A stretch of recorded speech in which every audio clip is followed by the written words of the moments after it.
We're going to ask you to remain outside. Well, let me tell you what we're going to do today. We have constructed a mini election, but Harry Hersey, as you have served as a technical advisor of how to do this, we're going to ask you to remain outside. After you, let me introduce you to my election staff.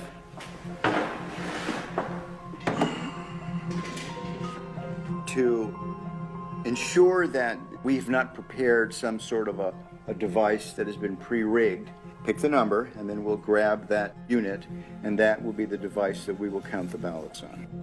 I just feel like this is the one. Okay, and the winner is unit 15191. 5191.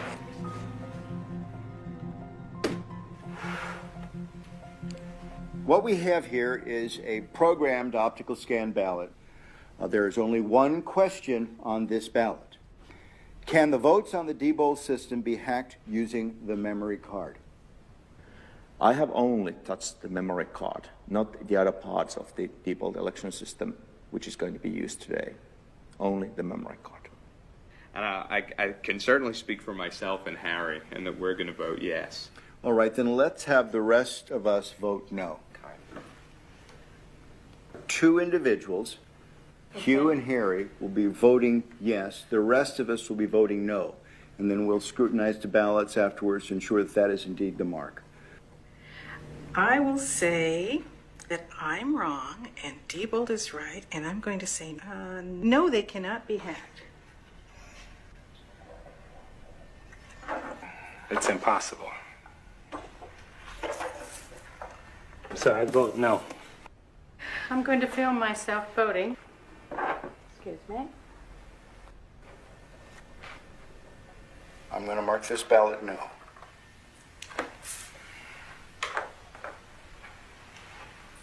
Dr. Thompson?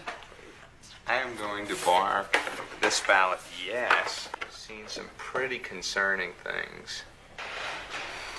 Well, it's down to you. You're the last voter, Harry. All right. I think it could be. So I vote for yes. You will be the second yes. All right. And here is the memory card I have touched. Okay. Now, this is the only piece of Diebold equipment that you've used. That's correct. Well, thank you. Let me take your ballot in. This card will go into this slot.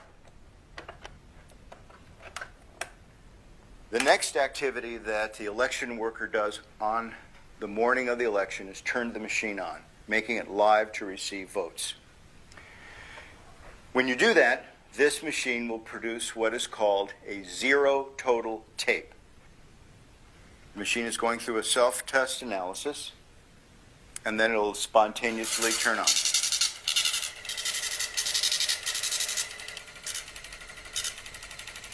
This is Harry's card that is telling us that there are 0 votes stored in the memory. Okay, let me get the ballots. Let's insert a yes ballot. We're going to put in another no. 7. And the last no ballot, 8. Placing the ender card in this device and telling it to turn off its counting function and do its reporting function will now cause the voting machine to print out a tape reading the number of votes that it had just read.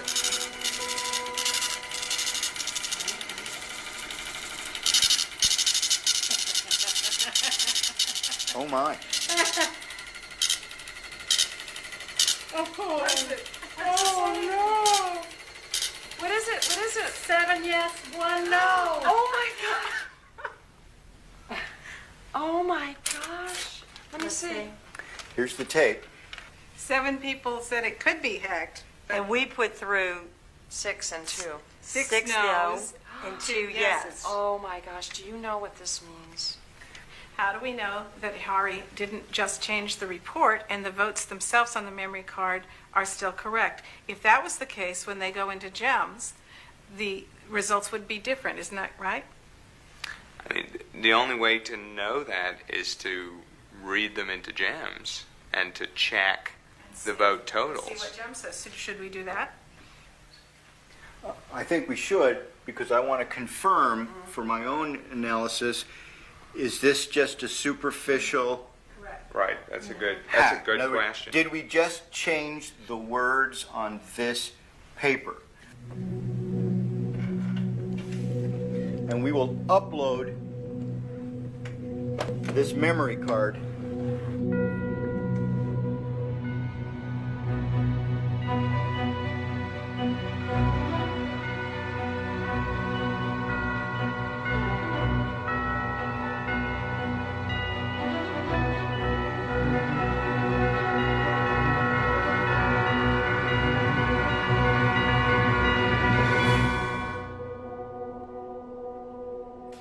if I had not seen what was behind this, I'd have no reason not to. I would have certified this election as a true and accurate result of a vote.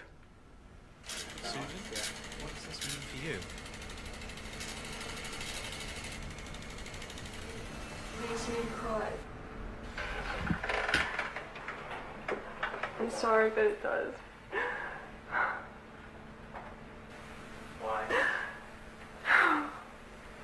Why? There's so many reasons. The reasons because there are people out there who are giving their lives to try to make our elections secure, and they're being called conspiracy theorists and technophobes, and these vendors are lying and saying that everything's all right, and it's not all right. And I'm crying because it's, I'll quote somebody that I know who said that it's as though our country's one country pretending to be another country. How can this be happening to our elections? This really does affect me.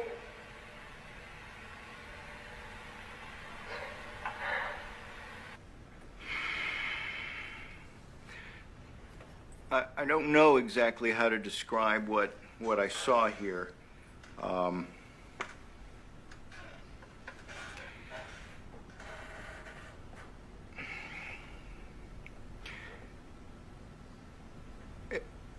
I think we, as election officials, need to be a little bit more demanding from the vendors as to the technical specifications of this equipment. The vendors are driving the process of voting technology in the United States.